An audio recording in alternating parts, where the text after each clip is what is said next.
ഇന്ന് നമുക്ക് ചപ്പാത്തിയോടൊപ്പവും പൂരിയോടൊപ്പവും ഒക്കെ കഴിക്കാൻ പറ്റുന്ന ഉരുളക്കിഴങ്ങ് കൊണ്ട് നല്ലൊരു മസാലക്കറി തയ്യാറാക്കാം. വളരെ ഈസിയായി നമുക്ക് ഇത് തയ്യാറാക്കാം. നമ്മൾ കുക്കറിലാണ് ഇത് തയ്യാറാക്കിയെടുക്കുന്നത്. അപ്പോൾ വളരെ എളുപ്പത്തിൽ നല്ല സ്വാദോടുകൂടി നമുക്ക് പൂരിക്കും ചപ്പാത്തിക്കും ഒക്കെ കഴിക്കാൻ പറ്റുന്ന നല്ലൊരു കറി റെഡിയാക്കാം. അപ്പോൾ അതെങ്ങനെയാണ് എളുപ്പത്തിൽ തയ്യാറാക്കുന്നതെന്ന് നോക്കാം.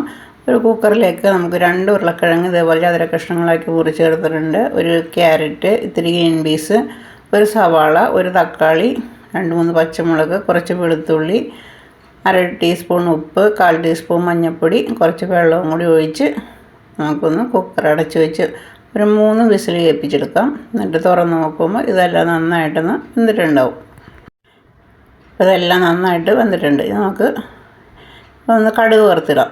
അപ്പോൾ ഒരു പാൻ വെച്ച് നന്നായിട്ട് ചൂടായി കഴിയുമ്പോൾ അതിലേക്ക് കുറച്ച് വെളിച്ചെണ്ണ ഒഴിച്ച് കൊടുക്കുക. വെളിച്ചെണ്ണ നന്നായിട്ട് ചൂടായി കഴിയുമ്പോൾ ഒരു 1/2 ടേബിൾ സ്പൂൺ കടുക് ചേർത്ത് കൊടുക്കുക. കടുക് നന്നായിട്ട് പൊട്ടി വരുമ്പോൾ അതിലേക്ക് 2-3 വറ്റൽമുളക്, കുറച്ച് കറിവേപ്പില, ഒരു 1/2 സവാള പൊടിയായി അരിഞ്ഞത് കൂടി ചേർത്ത് നന്നായിട്ടൊന്ന് വഴറ്റിയെടുക്കാം.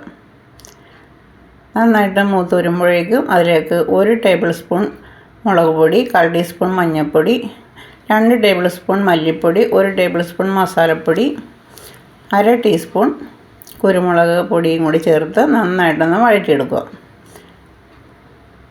ഇനി നമ്മൾ വേവിച്ച് വെച്ചിരിക്കുന്ന ഉരുളക്കിഴങ്ങും ക്യാരറ്റും കൂടി വേവിച്ച് വെച്ചിരിക്കുന്നത് ഇതിലേക്ക് ഒഴിച്ചു കൊടുക്കുക. എന്നിട്ട് നന്നായിട്ടൊന്ന് മിക്സ് ചെയ്യുക.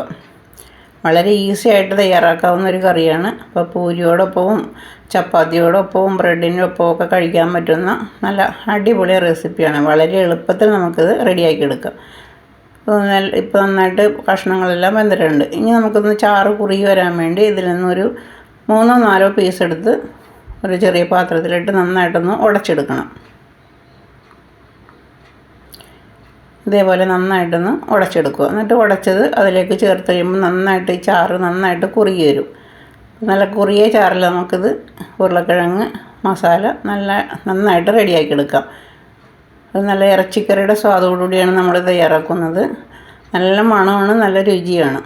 ഇതും കൂടി ചേർത്തിട്ട് എല്ലാം കൂടി നന്നായിട്ടൊന്ന് മിക്സ് ചെയ്ത് 1-2 മിനിറ്റ് നന്നായിട്ടൊന്ന് തിളപ്പിക്കുക. ഉപ്പ് ആവശ്യമുണ്ടെങ്കിൽ ഈ സമയത്ത് നോക്കിയിട്ട് ചേർത്ത് കൊടുക്കുക. അപ്പോൾ കറി ഏകദേശം റെഡി ആയിട്ടുണ്ട്. ഇതെല്ലാം കൂടി ഒന്ന് ഇളക്കി യോജിപ്പിച്ച ശേഷം ഒരു 2 മിനിറ്റ് നമ്മൾ തിളപ്പിച്ചിരുന്നു. ഇനി നമുക്ക് കറി റെഡി ആയിട്ടുണ്ട്. ഇപ്പോൾ നല്ല കുറിയ ചാറോടുകൂടിയാണ് നമുക്കത് കിട്ടിയിരിക്കുന്നത്. ഇനി ലാസ്റ്റ് നമുക്ക് ഇത്തിരി മല്ലിയിലയും കൂടി ചേർത്ത് കൊടുക്കാം. എന്നിട്ട് സ്റ്റവ് ഓഫ് ചെയ്യാം. ഒരു 2-3 മിനിറ്റ് കഴിയുമ്പോൾ നമുക്കത് സെർവ് ചെയ്യാം. നല്ല അടിപൊളി സൂപ്പർ കറിയാണ്. എളുപ്പത്തിൽ നമ്മളത് വെച്ചില്ലേ, അപ്പോൾ അടിപൊളിയായിട്ട് നമുക്കിത് വെക്കാൻ പറ്റും. പെട്ടെന്ന് തന്നെ കുക്കറിൽ തയ്യാറാക്കി എടുക്കാവുന്ന നല്ല കുറിയ ചാറിലുള്ള നല്ലൊരു ഉരുളക്കിഴങ്ങ് മസാലക്കറി എളുപ്പത്തിൽ നമുക്കിത് റെഡിയാക്കി എടുത്തിട്ടുണ്ട്. അപ്പോൾ ഇതിനോടൊപ്പം നമുക്ക് പൂരിയോ ചപ്പാത്തിയോ ഒക്കെ എന്ത് വേണമെങ്കിലും കഴിക്കാം. അപ്പോൾ ഞാനിവിടെ 2 പൂരി തയ്യാറാക്കിയിട്ടുണ്ട്. നമുക്ക് പൂരി തയ്യാറാക്കി എടുക്കാം. അപ്പോൾ ഈ റെസിപ്പി ഇഷ്ടമായാൽ ലൈക്ക് ചെയ്യുക, കമൻറ്റ് ചെയ്യുക, ഷെയർ ചെയ്യുക, സബ് ചെയ്യുക, ഹൈപ്പ് ചെയ്യുക. ഇതേപോലെ നിങ്ങളൊന്ന് തയ്യാറാക്കി നോക്കുക. വളരെ ഈസിയായി തയ്യാറാക്കാവുന്ന, കുക്കറിൽ തയ്യാറാക്കാവുന്ന നല്ലൊരു റെസിപ്പിയാണ്. അപ്പോൾ നമുക്കിതൊന്ന് സെർവ് ചെയ്യാം. അപ്പോൾ പൂരി എടുത്തിട്ടുണ്ട്. നമുക്കൊരു കുറച്ച് മസാലക്കറിയും കൂടി ഇട്ട് നമുക്കൊന്ന് കഴിച്ചു നോക്കാം.